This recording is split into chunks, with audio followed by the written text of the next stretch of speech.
We're very happy to have you here this evening. Some of you, I think, got to see our exhibition, African/America Making the Nation's Table. This exhibition will be here through July, so maybe come back, bring your friends, family. It's open during most days. Thank you for being here tonight. I think before we really get started, I just want to take a moment to just kind of hold space for some of the collective hurt we are probably all feeling right now because of the events of the past week or so. And just wanted to take a moment just to like be in community together. And also just say that it feels really good to be with all of you tonight. It's really a meaningful event, and I'm so happy to be celebrating Kwame's incredible book with you. And I'm really, really grateful for such meaningful work that puts so much positivity into the world. So thank you for that. Yeah, let's take a moment to be together. Yeah. So I'm going to pass it over to my colleague Alana at the Africa Center in a moment, and I want to thank her for being such a great partner. Nobody sees you. And thank our staff and our volunteers. BEM, our wonderful pop-up bookstore. If you haven't bought Kwame's book yet, you can buy it. As soon as the program's over, he'll sign it for you. Many of Marcus's books are also here, and lots of other books too, which you are welcome to purchase. And just want to let you know, we have 2 more programs for MOFAD in the space. We have one next Tuesday. It's with Michael Twitty and Matthew Rayford and Adrian Lipscomb, exploring the legacy and connection between Black farmers and chefs and caterers. That's Tuesday, May 31st. We have tickets. And then also on June 7th, celebrating Nicole Taylor's new book, all about Juneteenth and those foodways. She'll be in conversation with Osai Endelin. So I really hope you can come back for those and that we see you again before we're out of here. So with that, enjoy tonight. There'll be a little wine at the end, a book signing, and yeah, thank you all for being here. And here's Alana.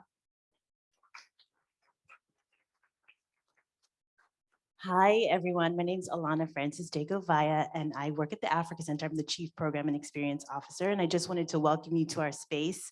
We're so excited about tonight because our mission here at the Africa Center is to transform narratives about people of African descent and of Africa, and that's exactly what these 2 chefs are doing. I love that, Marcus Samuelsson is Swedish and Ethiopian, and he has a home in Harlem, and Kwame is Jamaican and Nigerian, and he's from the Bronx, and they're both a part of America, so it's a beautiful stories, 2 beautiful stories to have tonight, and we're so grateful for our partnership with MOFAD. So with that, welcome to the Africa Center, and welcome to Marcus Samuelsson and Kwame Onwuachi.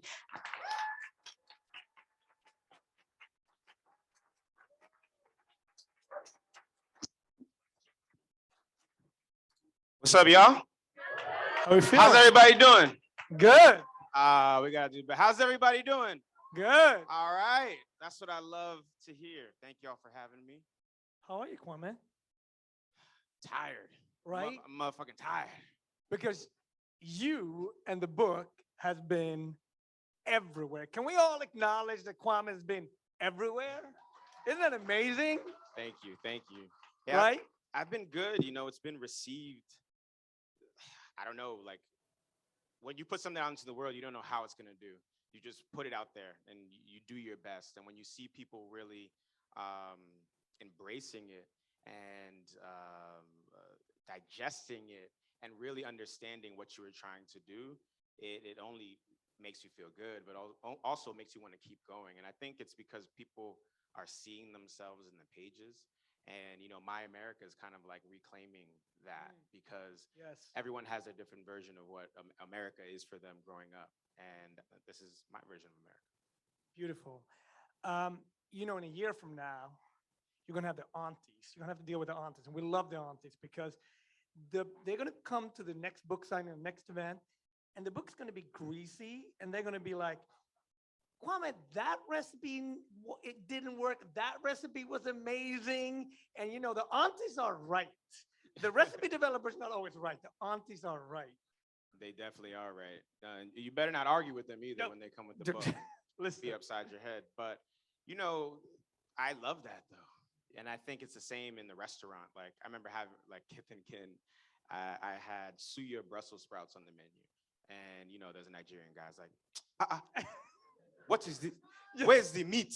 And I was like, okay, bro, Yeah. I get it, but is it good? Yeah. He's like, okay, it's good. Yeah. You know, so it's like seeing ourselves in Yes. different representations is beautiful, but we're always gonna tell each other exactly how we feel. Yes.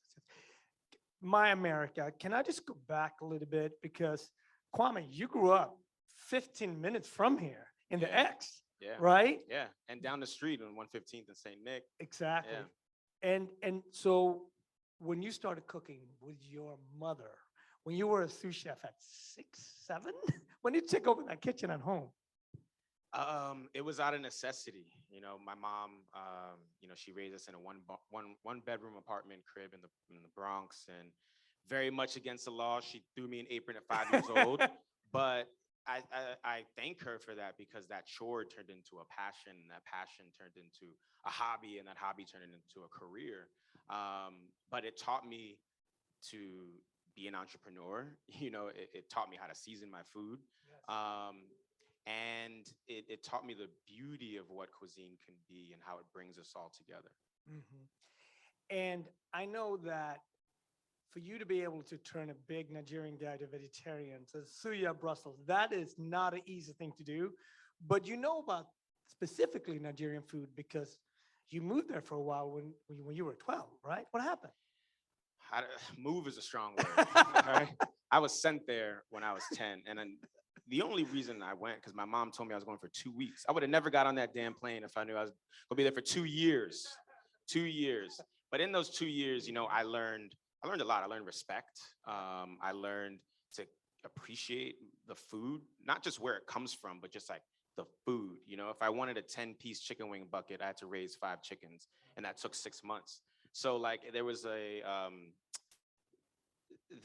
like just learning of like being a good human being and not taking things for granted, like food, like running water, like electricity.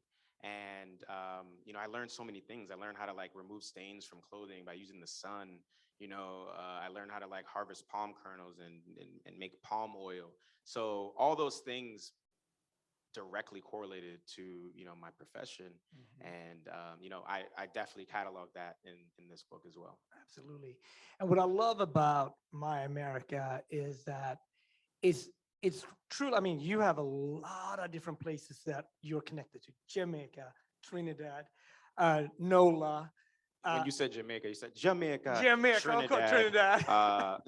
There's so many different places, right? But they're all celebrated in the book. And then you go outside that as well. But the landscape is people of color. And I just think that's beautiful. That lens is so beautiful. Thank you. And it was important for me. My last book was like all about my story. This book is about the people that made me. You know, I remember when I was like creating the recipes or the recipe list. You know, you create the recipe list, then you get into the recipes. And I had like 180. Where's Tom at? Tom, I had a bunch of recipes, and he's like, "We gotta cut. I can't do a British accent. Fuck. Can you say you gotta cut it down in a British accent?" You've got to cut it down. Yes. Exactly. And that's what he had to do for me. And that part came a little bit more easier than like the stories. Oh, You good. Here you go. is this gonna like blow up or something? All right. We got it. I don't want it to drip into electrical thing. All right. Want a pyro show, guys? But, you know, so I had to like dive deeper into these recipes, and these recipes, there are snapshots in time. That's what a good recipe is. There's not a person that's like, I am the creator of curried goat. That's not a thing. It's about what happened at that time, what people were coming through those places, what was available. And that's why I think this cookbook is not just a cookbook, it's also a book, because you can read it from front to back and get a lot of knowledge of our history and how we came to be. What happened to Mom's gumbo? What do you mean? It's the best gumbo you can have in had LA. it. Yeah. And I mean, it is like, because it's just not the gumbo, it's the party, it's the event, and then Auntie pulls up too. Because that's really Dancing on how. the tables, yeah. It's in there. I think the gumbo's in there. Is it, Tom? Tom, is it? Yeah, it's in there. Yeah. It's in there. I mean, gumbo for me, because like, you know, growing up, we didn't have a lot of money. So my mom would say, what do you want to eat for like your birthday or Christmas? And gumbo was always the answer. Yeah. And it was one of the first dishes I really learned how to make start to finish. And it was a family affair. You know, one person was like cutting the Trinity, the other person was stirring the roux, the other person was making the shrimp stock, and it all came together. And it reminds me of like coming together with my family. Well, I would just say, when you do cook through the book and you cook that recipe, you have to have Kwame's mom in mind, playing music from NOLA, but also a little bit hip hop. And then on the other shoulder, you need to have Kwame's auntie in mind that only plays Luther Vandross. She actually stalked Luther Vandross. Don't No. This insider So information. that's the right here. vibe, right? That's the party. So when you throw a party, you put that gumbo on, just imagine that. And the party's gonna be Yeah. lit. My aunt knew Luther Vandross' tour schedule of like where he was going to be on tour. Not like everyone knows the tour schedule, right? No, she knew like what hotel he was staying at. And she would wait in front of it and be like, "Hey, Luther," and he'd be like, "Didn't I see you at the airport?" She'd be like, "No, hey, Luther." So she told us that story one time. Pretty funny. Fact. The other thing I want to talk about is that, first of all, it's an incredible moment in Black food. Can we just acknowledge that? As hard as the times are, just to mention some, like Naisha is a major network doing her thing. Kwame is everywhere, right? Jessica Harris that was part of building this very experience, right? Get acknowledged, getting your flowers. Usai, there's just so many people. Don Padmore is running the Beard House. Like, stand up, Don, you here? I see you. Yes. JJ's cooking up the block there, and the list goes on and on and on and on. And when I walk in here, I get the chills because I saw Patrick Clark pictures there that gave me chills, because when I came to the city, he was the first chef that I looked up to, and he really mentored me, and I had a chance to work with his son Preston for a long time. So the fact that we can be doing this here, actually on the same lot, or just half a block away, where another major event happened, right? Central Park 5 had just happened right here, right? And I just get all of those emotions, and walking in here and seeing it, seeing the wall, seeing the quilt, and we're here to celebrate my America. That is our America. It's complicated, it's a push and pull, but hopefully we always pull to a more delicious side. So I just wanted to say that. It's a very big moment in American food. And Kwame, you are driving that and making that happen. We're really excited for you. Thank you, I appreciate it. Boom. So the other thing I want to ask you was that, you came up in catering. You started your own company very early. Like, how did that, like, you're 20 and starting your own business? Well, I really wanted to cook my own food. I didn't even know what that was at that point in time, but I knew I wasn't going to do it by cooking someone else's food. And I think for me, I had a relationship to it because my mom had a catering company. Mm-hmm. And yeah, I mean, I was always also a hustler. So like, I figured I could figure it out, even if I was that young. I didn't really think of my age as anything. I just wanted to like be able to express myself and be able to like fall and get back up on my own time and on my own accord. So that's how the catering company really came about. Mm-hmm. I know your grandfather meant a lot to you. Like, what recipe is dedicated to Papa? Well, the pantry, there's some things in the pantry. So the book starts off with the pantry. And I think in a lot of like great ethnic cuisines, the pantry is like the secret weapon. It's the thing that like cuts cooking time in a quarter, because you have the flavors already built up. And if you can get that pantry down, most of the book is already done for you. So there's a pepper sauce, my grandfather's Trini. So that's in there. There's also curried goat. On the cover of the book is Bygone Choka, which is a Trinidadian like eggplant sauce. So there's a bunch of things in it. There's Dalpuri roti. There's a lot actually from Papa Winston. Nice. What do you think he would have said? Because he was alive when the first book came out, but this one he could have cooked from. It just makes it different. Yeah, it's tough, but I was able to like capture that essence. While making the book, while doing the research for the book. I went back to all these places. I went to Nigeria. I went to Mamu, Louisiana, where Mardi Gras was birthed.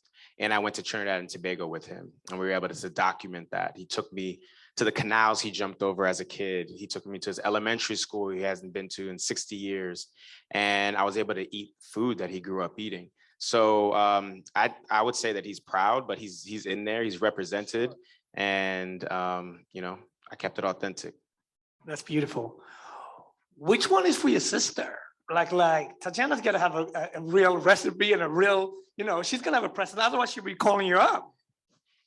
I don't think she got any in this book. I'm gonna be honest with you. She was in the last book. She had the cheesecake. Yeah, okay. That started my catering company. So the catering company, I sold candy in order to raise money for it. But I was walking around Soho and I walked into this shop to buy some clothes. The shop was new, struck up a conversation with the owner, and she was like, I'm having a launch party, like, you want to come? And I was like, yeah, sure. I was like, you excited for the launch party? And I was broke. I didn't have any job at this time. And she was like, yeah, I'm excited, but I would just wish I had a caterer for it. And I was like, ma'am, you never asked me what I did. And she's like, you're a caterer? I'm like, yes, yeah. I'm a caterer. She's like, how old are you? I was like, ma'am, that is irrelevant. That had nothing to do with the conversation. Exactly. Do you need services or not? Because it looks like you're in a bind. And she said, yeah, but the only thing I really want to have is these mini cheesecakes. And I was like, oh, bet. Like, yeah, I'll do a tasting tomorrow morning. She was like, you know how to make mini cheesecakes? I was like, ma'am, I'm a chef. Please don't disrespect me. All right. So I get home, I'm freaking out. I never made cheesecakes in my life. And I call my sister and I'm like, yo, Tatiana, I need a cheesecake recipe. She's like, it's easy, man. It's cream cheese, little cream, eggs, sugar, maybe some lemon zest if you want to get crazy, and a pinch of salt. I'm like, okay. Mixed them together. It didn't really look like what I've seen online, because it was half yellow, half white, but it's science. It heats up anyway, right? It's gonna come together in the oven. Wrong. Came out, it was just scrambled eggs and cream cheese. And if it takes a couple hours for it to cool. So I'm running out of time now. It's 4 a.m. And then at 6 a.m., I finally have a perfect cheesecake. And the city's coming alive. And it was at that moment that I knew that I can cook for the rest of my life, because I went 12 hours with sauce all over me. Yes.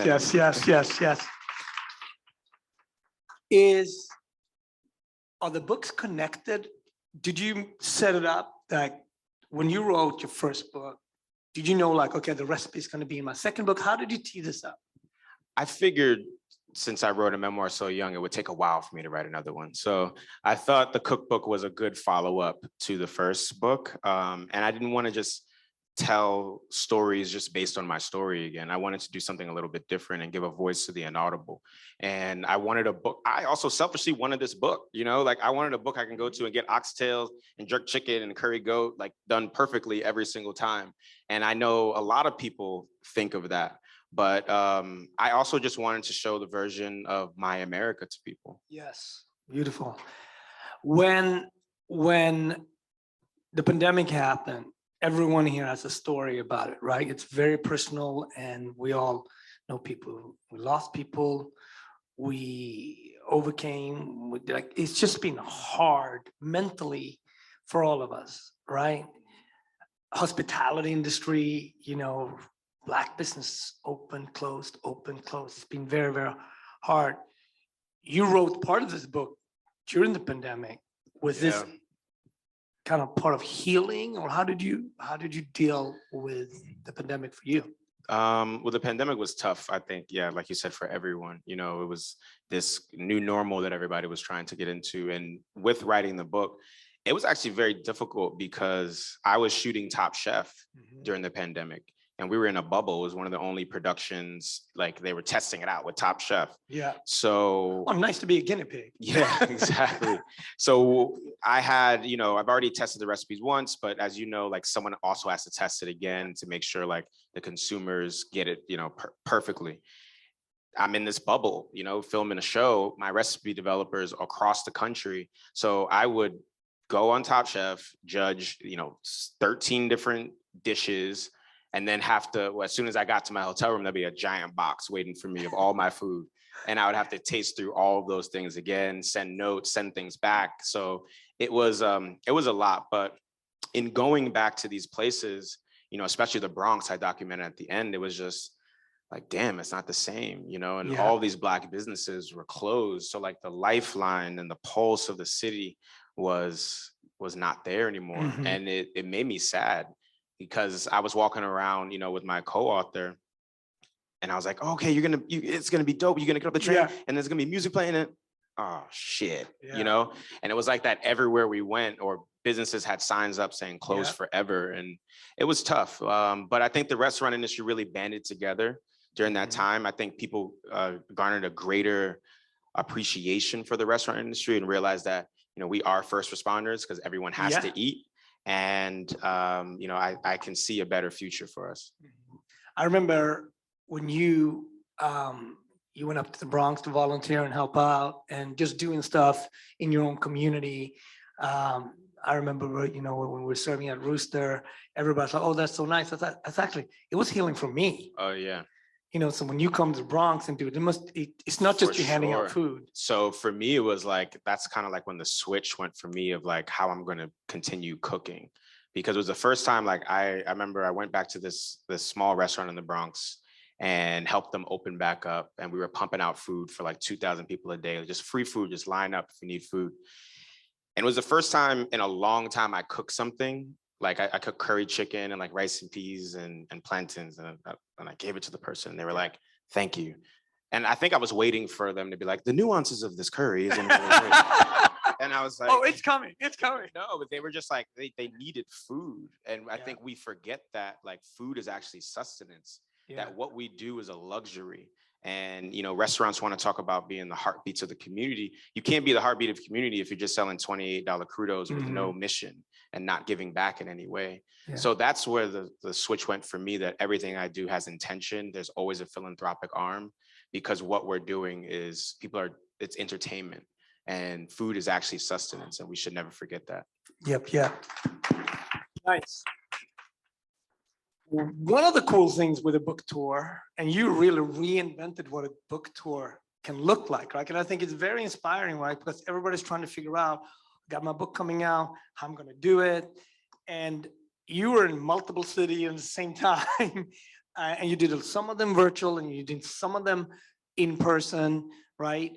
And that means that one of the beautiful things you've done, you linked up with Black chefs across the country, and you put them on your platform, and it helps us all to like go through the feed, and I'm like, yes, he's doing this with Eric, he's doing this with Tavel, and these are amazing chefs that we know about because we're in the industry. And maybe a lot of people on our platforms that are not in the industry hear about for the first time. Who are you excited about across the country right now? Tell the audience when they pull up in Austin or in Chicago or other cities, where should they eat? Where should they go? Yeah, well, there's, you know, to the first part of your statement, I think it's so important to have community. You know, your network is your net worth. You know, like, and as much as like, I don't even look at it as like I'm giving them a platform. Like they're helping me out. You know what I mean? They're closing their restaurants.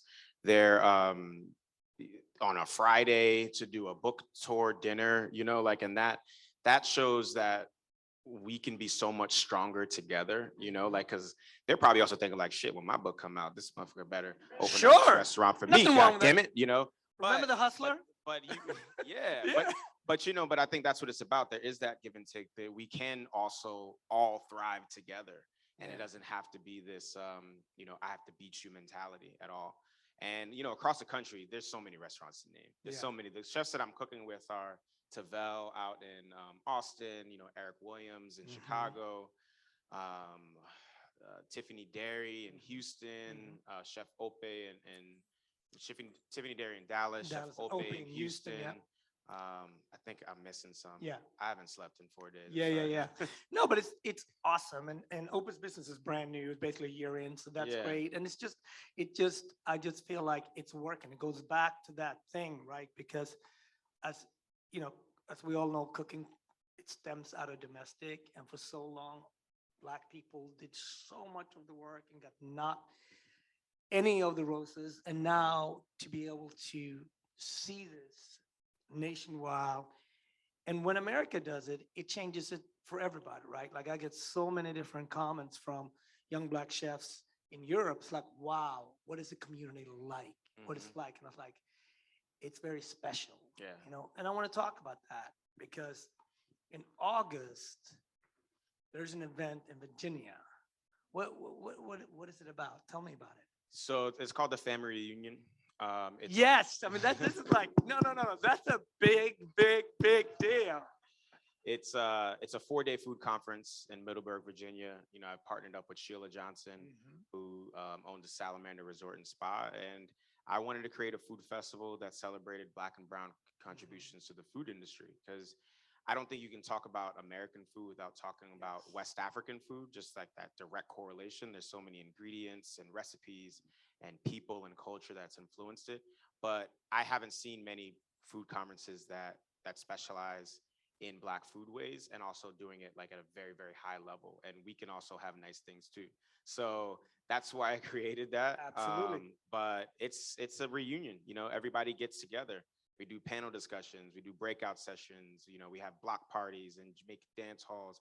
And, you know, it's not, I don't want to get things twisted. It's not just for Black people, it's just to celebrate. So like, it looks like a party, but it also just looks like so many different walks of life there, just enjoying themselves and getting educated on Black foodways.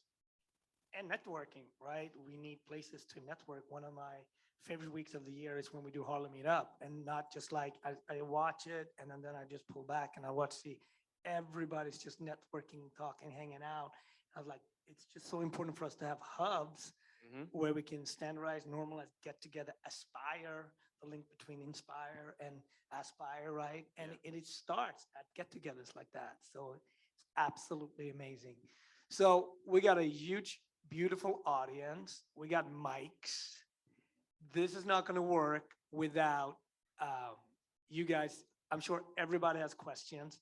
So who's going to be the runner? Should is this my Oprah moment? I do. You could do that. You could Yeah. So, yeah. So let's go for some questions. Let's go for some questions about cooking. There is a prize though. If I can have everyone reach under their seat, there's a note. Yes. Nah. Toyotas for everybody. All right, where do we start? Oh, okay, perfect. So I'm gonna we can be polite and don't pull up our hand, or I'm gonna go over there and pull up a hand. So like I'm gonna give it like 5 more seconds. Otherwise, Dawn, I'm looking at you, or Val, because you guys. Right in the back, right there over you there. Go. Okay, let the brother in the back start. In the green hat. Gives you 30 seconds, Val. Gentleman in the green hat, right back there. Yeah. Hey, what's going on? My question is, obviously you're an incredible chef, but you also have other interests. I know you're a producer of like content, you're an actor, you do many things. So I was just wondering if you could talk about how you balance sort of these different facets of yourself and keep yourself engaged in new crafts and how they sort of have synergy between each other. Thank you for the question. Yeah, I mean, it is a balancing act, but also I think it's a masterclass in organization, you know, and you have to prioritize certain things and know when it's the right season to do others. You know, I have a nail polish line, you know, my spice line came out yesterday. I acted in a movie that's coming out in the summertime, and all of these projects, you know, they're built up. And I think people see it as like, oh, this person's doing all this, doing too much, but it takes like years to do these things. So by the time it all comes together, yeah, it looks like I'm always doing something, but there's a buildup to it and there's a science to it. But you have to be really, really dedicated, you know, like you really have to put in the work when you wake up, you know, to the point when you're going to sleep. And it's not about not having a work-life balance, But, you know, if you really, really want something, I feel you can achieve it. I mean, I come from the projects in the Bronx and I'm here. So I feel like if you want something, you just got to really put your mind to it. And I don't know about you guys, but Miss Elizabeth Johnson here, she's hip to it. She got the nail polish on. Elizabeth, can you show everybody? Yeah. So, you know, just saying. All right, Val, let's do it. I'm coming to you with a mic. Your family has no choice. So. Thank you, Chef. I guess I will ask, I'm here with Don Padmore from the Beard Foundation, and we get to work together. I do the PR for the Beard Foundation, and one of the projects that we work on is a program called JBF Fellows that supports young chefs coming into the industry and really gives them professional skill development in all areas. And so my question to you, both of you actually, is what advice can you give to young chefs, in particular chefs of color coming into the industry right now, and trying to really navigate this space in a way where they're learning that even if you don't have a brick and mortar, there's a way to express yourself as a chef? Yeah, well, my answer to that is always hone your craft. I think that's the answer to 99% of problems, is like really, really hone your craft. You know, if you don't want to work at a restaurant, you know, go work at like the top person that's doing whatever is in your field. You need to gain that experience before you can jump into anything else. And then the other side of that, which is like, okay, you're honing your craft, but there's a lot of like BS that you have to deal with. You got to push through that, and you have to speak up when it's time to speak up, and you know, when it's time to put your head down and then push through, you have to do that. And I know it's incredibly difficult, but that's the only place where excellence lives. It doesn't live in the easy. So like, you really, really have to push as a young chef and hone your craft. I think that's the most important thing before you do any celebrity stuff, before you want to get out and do events and you want to jump out on your own. Like, you have to hone your craft. I would say love your craft, because the journey is long and you never know when somebody's going to see you. But if you love it, you know, I still wake up every day and think about sweet, salt, sour, bitter, and umami, right? And so I'm always excited about it. And just like Kwame said, there is a lot of stuff that I don't actually want to deal with, right? But if you want to get to excellence, you got to walk through that. But the other thing is also that no matter what, the great thing with food in America right now is that you don't have to do it in New York. You don't have to do it in San Francisco. You can do it in any city, because great food in America today is in most major cities, right? And you can start and do your own stage setups. You can work in a sushi bar. You can work at a bakery. You can really set up your own focused way of learning the most amount of skills, whether it's starting at a catering company or in a restaurant or in a bakery. Those were not the possibilities in the same time before, because we only look from food from the lens of France and maybe Italy. Now, since that is not the norm, we've broken through from that. The opportunity to really learn is endless. And I just think it's a very unique time. And it's a very special time to be in food. I've never been more excited to be in food, actually, than this moment, as hard as it is. Yes. Hello. Oh, Hello. this is loud. Okay. Okay. You cannot choose New York. What is New York. Okay. What is currently your favorite food city domestically and your favorite food city internationally? That's a favorite food city domestically. Okay, I'm gonna start internationally. Oh man, I don't want to piss anybody off. Internationally, it would have to be Mumbai. Mumbai. Just the collection of flavors, the attention to detail, the layering of flavors, the energy, the vibrancy, like there's nothing like it. And then the people there are really amazing. And for me, it's a little foreign, you know, like if I go to Jamaica, it feels like I'm at home anyway. So like definitely like Mumbai. And I'd say here outside of New York, oof, Chicago, maybe Chicago. Yeah. All right, nobody can agree with me. It's okay, it's all right. You're like, oh, interesting choice. Okay, Chicago. I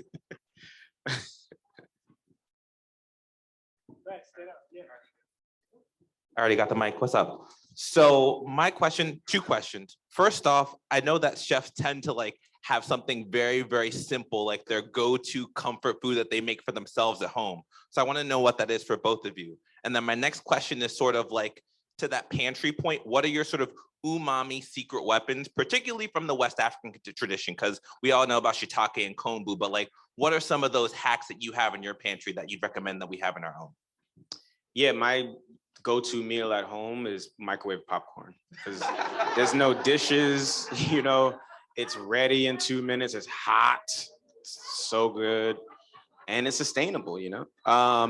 My secret weapon in the West African kitchen is probably two things. It's crayfish powder and then iru, which is like fermented locust bean. So like those two things, they're dope. They work really well together. Yes. I would say, I mean, I eat very simple at home. One of my favorite things to eat is the Ethiopian shiro, which is just, it can be done with chickpeas, it can be done with lentils. It's just basically, you just simmer it for like 20 minutes or so, and you eat it with injera bread. It's the most humbling dish, but it's also definitely when I've traveled and I think about, I come back and whatever I missed, it's that. I'll say from the West African cuisine, there's so many different, you know, I would say Shito out of Ghana, for example, is incredible. I love the crayfish powder hand, and that just gets you you know, I think that there's a lot of different pockets throughout. Even if you go from northern Nigeria down to southern Nigeria, it's very different, right? Like Kwame was talking about suya. You know, the suya actually comes from Niger, from northern Nigeria and Niger, where they meet, and it walks down. And the flavors you get in the suya sauce is incredible, right? And I just think there's a lot of foods in both in Ghana and Nigeria that it's linked a lot to America, of course, but it's also really delicious. Okay, at the count of three, everybody scream out their favorite dish. 1, 2, 3. I need it louder than that. Okay, ready? Think about it for a second. I want to see which one is the most prevalent. 1, 2, 3. Mac and cheese wins! Hey. Oh, I love that place. What's up? Thank you. Hey, what up? Today's World Africa Day. Shout out. And You think Africa's like, what the hell did who made this up? Is it? is it, child? That's a different story for a different thing. So, Like, what the hell? Man, stop playing. nah, your jokes. Go on. No. So because it's World Africa Day, and I think we're always talking about like the philanthropic, damn, that's massive liberals, arms of what it is that we're doing. How do we create pathways? I meet chefs all the time. I mean, specifically in chocolate for me. How do we create pathways that are mutually beneficial for those of us that don't have the necessary network access? Because I think that I also find chefs that are, you know, even from our community here, that may not have the glitz and glam attached to where they come from. Like maybe they're starting off in the projects with a little like Instagram page, but they like little, you know, crawfish hot pockets be looking real fire. So good. Yo, so good, but they don't have the necessary like setup. So how do we create standalone networking that allows that like give back that doesn't route through these systems that don't want us involved Give back anyway? directly to those chefs? Yeah. I think that's a good question. I think, I need to think about that. I can. Yeah, go ahead. Yeah. I mean, I think, first of all, being in the space, you have a responsibility. I think about my responsibility all the time. Opening the restaurant was exactly about the why. One of the whys for doing that was to create that, right? Starting the festival. Those are the whys why we do these things. And I'm going to give you an example. She's in the room right now, and one of my, like, I'm so proud of her. But it's a two-way street, right? Because she texts me every month, stays in front of me and says, this is what I'm doing, chef. Who should I be talking to? So, and I just appreciate someone staying in front of me, because whenever we have something that fits, I always think about her first, right? So it's really a two-way street. But Alexa, I want you to tell everybody about your business, because you're a prime example of that, because we met on the street of Harlem when you had both of your sons and selling cookies and outside, right? And I know that. So tell everybody about your business. Okay. Hi, guys. No, stand up. I'm Chef Lexus. I make cookies. That's how everybody knows me. So I met Marcus because I was selling cookies on a card table outside in Harlem of my apartment building. It was a dare. My mom dared me to go outside, and I knew that nobody would hire a pregnant chef with one kid. I had a toddler. He was 1 year old, and I was pregnant. I was like, nobody's gonna hire me, so I got to cook for myself. And I started cooking. I would get up at 4 a.m. every day, and I would bake cookies. And I would use my grandmother's and my mom's recipes, make peanut brittle, bread pudding. I would make toffee, and we make rum raisin oatmeal cookies. And then one day I tweeted Marcus, and I said, Marcus, it seems like you live in the neighborhood. You should come by. And Marcus came. So I would sell, and then a couple months later, I actually opened up my shop right around the corner on the same block in my neighborhood, right in East Harlem. And yeah, so that's who I am. And I make cookies, and now I have cookies here in MOFAD, and I make their lunch boxes for everybody to enjoy. So yeah, I've come a long way.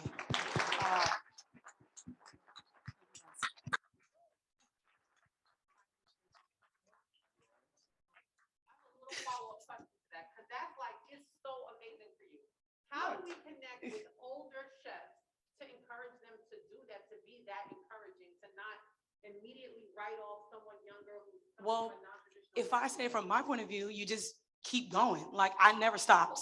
I always call, I always text. He said, bother me, I bother him, he tells me, oh, if you can't get me, call this person, no problem. I show up at the bakery, I show up at the restaurant. I don't let anybody say no.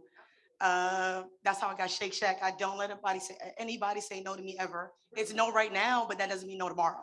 Mm-hmm. So that's a lot. My question was, how did you come from 150 or like 200 recipes and then realize, like, I'm gonna pick these 125? Like, what makes it come all the way down? Because all the recipes are so good, but then how do you get to 125? We switch.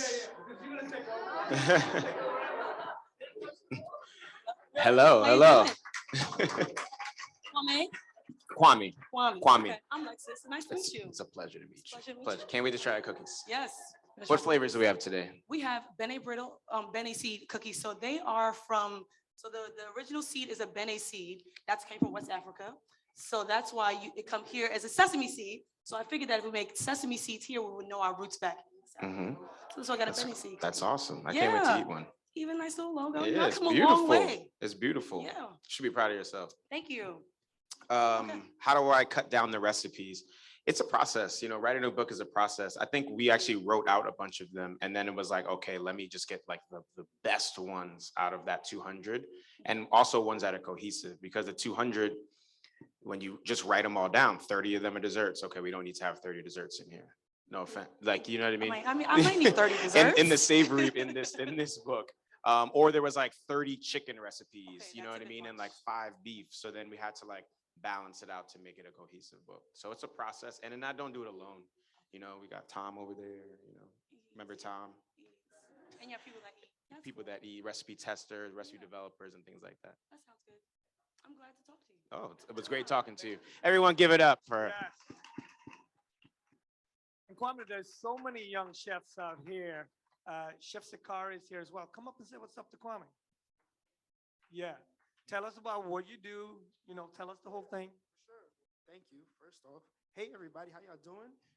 I don't even know if I can go after her. I gotta taste your cookies. Oh my goodness, these the Benny C with the we're gonna talk after that. Kwame, it's good to see you, my brother. Good to see you too. You know what I'm saying? Congratulations on everything. It's inspiring being here as a young chef. I mean, these conversations in just the room, you feel the love and you feel the passion there. I'm a young chef as well, you know, working on opening my restaurant, using the new technology to fund the restaurant. That's what I'm up to. But to shine the light on you and what you're doing, the question that I have is, what is the biggest takeaway that you want from everybody reading this book? What do you want people to understand? What's the value that you want to provide to everyone reading this book? Because I can't wait to read this book, man. Well, thank you. It's good to see you. I haven't seen you in a long time. But yeah, I mean, I want people to take away that we're more similar than we are different. You know, when you read through this book, you're gonna be like, oh man, you know, my nationality has a rice dish. You know, mine has a grilled meat on a stick. And these dishes, they all tell stories. And I want people to know when a dish tells a story, it has a soul. You're not just cooking for perfect seasoning. You're cooking to like share something with someone. So that's really what I want to share with everyone. Thank you for all the work that you're doing. Thank you. Thank you for all the work that you're doing to allow young chefs, both of you. Thank you. All the work that you're doing to allow young chefs a platform and to be able to engage with everything. So appreciate everything. Absolutely. Pleasure. Thank you. See ya. Good to see you too. Good. Sakari, he got next. You know. This gentleman right here. Oh, the mics. Oh, one second. This guy's already standing up. Sorry.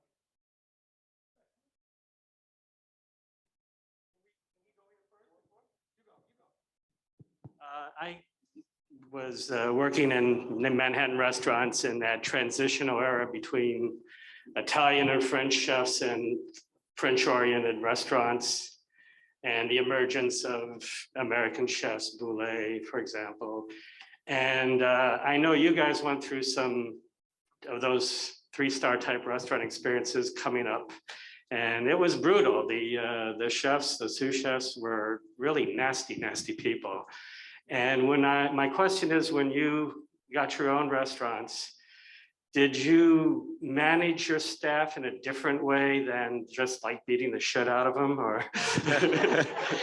Absolutely. You know, to be quite frank, you know, coming up in that world, I definitely every now and then regurgitated things that I saw, and I would have to catch myself. You know, I'm human, and but I learned through that, you know, like violence only begets violence. So I quickly realized that like when I am yelling, I'm not in control, and I'm panicking, and I don't really know how to express myself.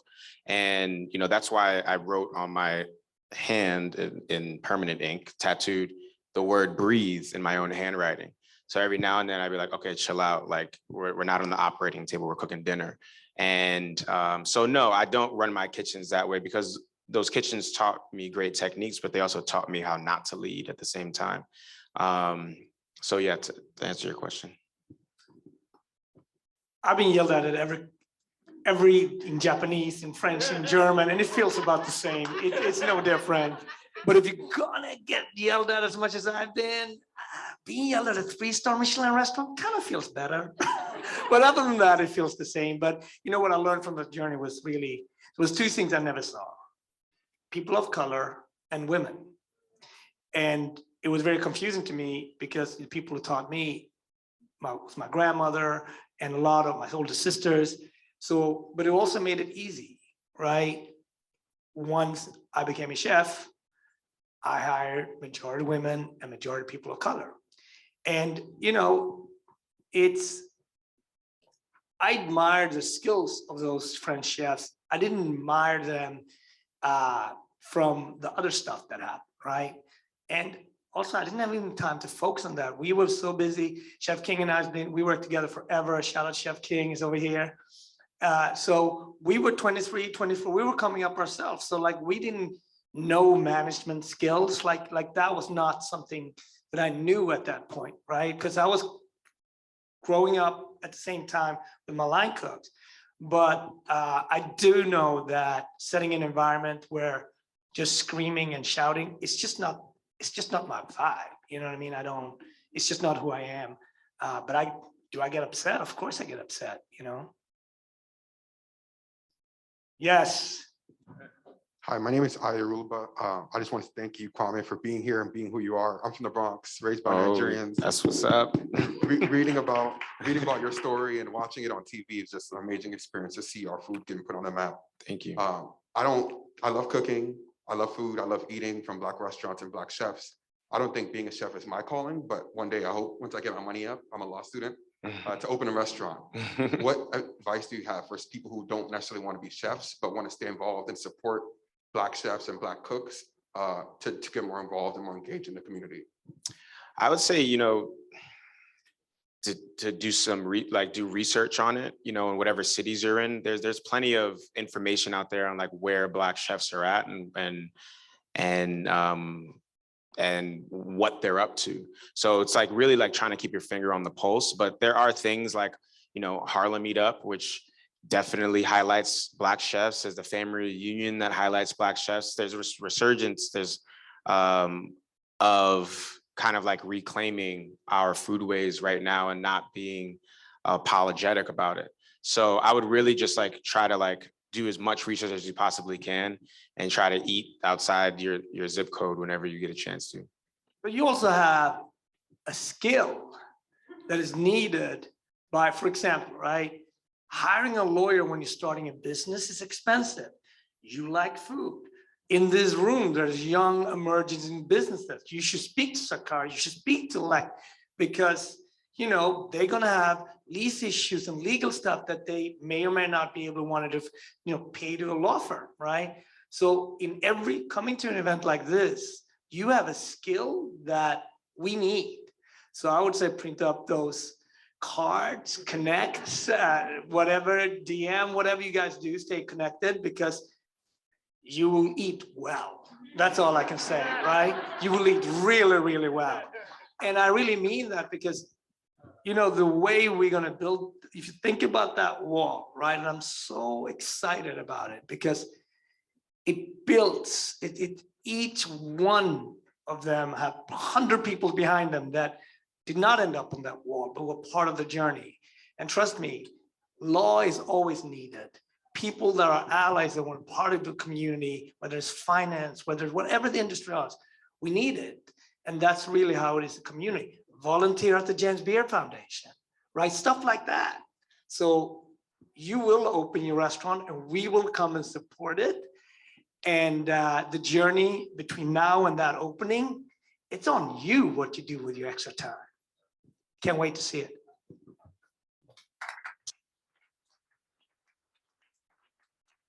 I have a question from the online audience. Since you got your start as a child, do you ever plan to create a children's book or tutorials for children and teens of color to learn how to cook diverse cuisines? Yeah, it's definitely on the list of things to do. It's to do a cookbook or something. Yeah. I don't know, ask Tom, he's right there, that's my editor. I'm gonna shout you out all night long because I know you don't like being on the spot. But it's seriously, you know, I would love to write a children's cookbook and a book for teens. Yeah, I think all of it is a possibility.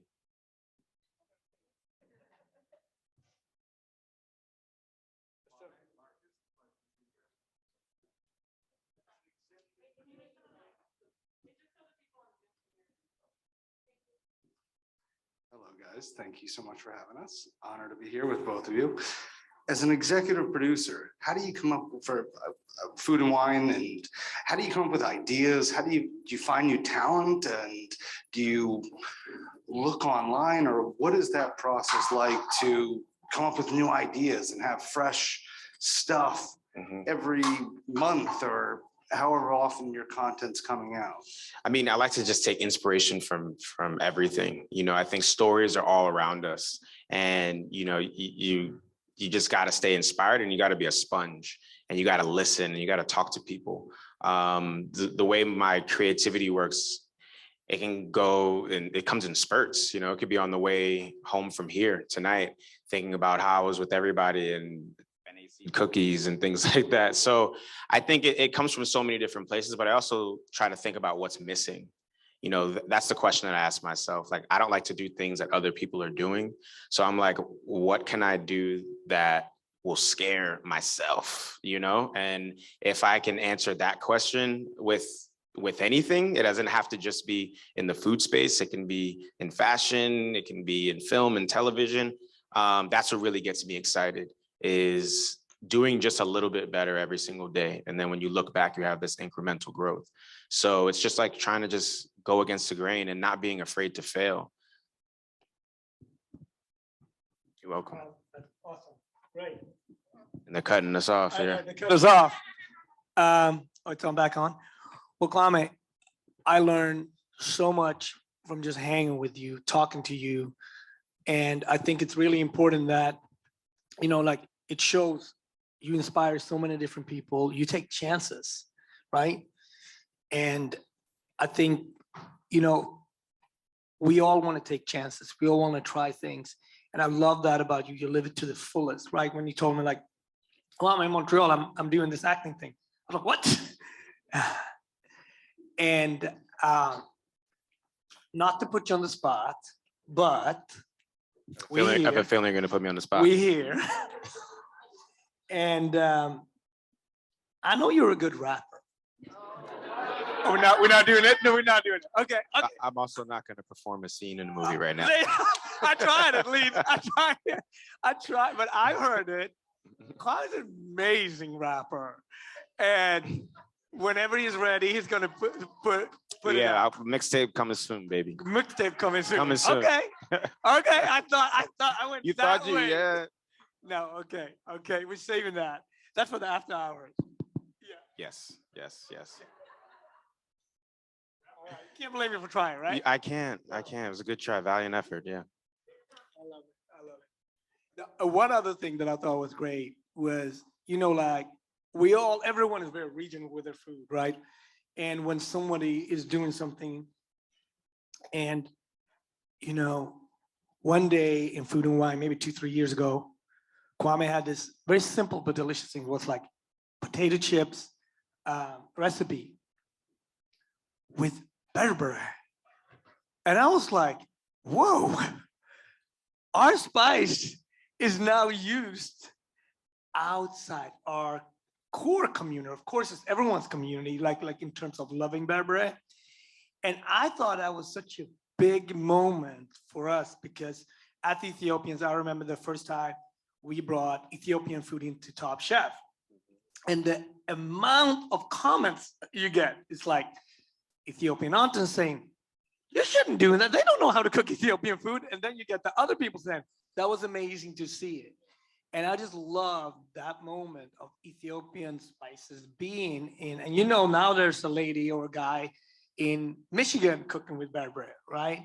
And that kind of is what I think this book will do. It will bring out all that amazing food that we all seen, that we all had. Sometimes we had it in a food truck, sometimes we have it in a mop and pop. But now it's gonna end up on dinner tables across the country with people that doesn't have the same entry point as you have to it. And that, for me, I can just imagine people cooking from the book around the country, and my America is gonna become our America. And I can't wait. Thank you. Thank you.